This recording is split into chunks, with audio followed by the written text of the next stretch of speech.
అడుగుతున్నాను. Please. Zero budget film అనేది మీరు ఇన్వెంట్ చేస్తున్నారు. ఇప్పుడు జీరో బడ్జెట్ ఫిలింలో తీద్దాం అంటున్నారు, కానీ ప్రతిదీ పైసలతో తప్పితే ఏది నడవదు.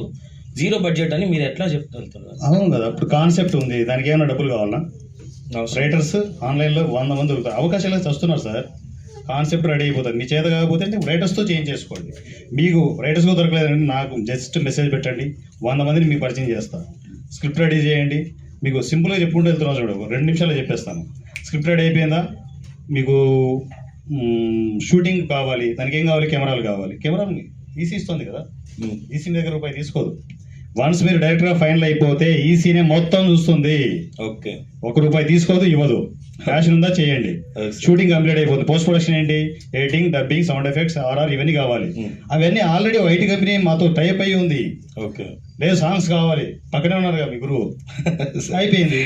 ఎక్కడ సినిమా అవుతుంది, ఫైనల్ కాపీ రెడీ అయిపోయింది, రిలీజ్ అంటున్నాం. రిలీజ్ ప్రాబ్లమ్స్ ఇన్ని రోజులు ఉండేటి, ఇప్పుడు ఏం లేదుగా. డైరెక్ట్ ఫంక్షన్ పెట్టుకో, సినిమా రిలీజ్ చేసుకో. దానికి రెవెన్యూ జనరేట్ అవ్వాలి. రెవెన్యూ జనరేట్ అయిన రోజు ఉంటుంది ఈసీ ఏంటో ఆ రోజు చూపిస్తాం.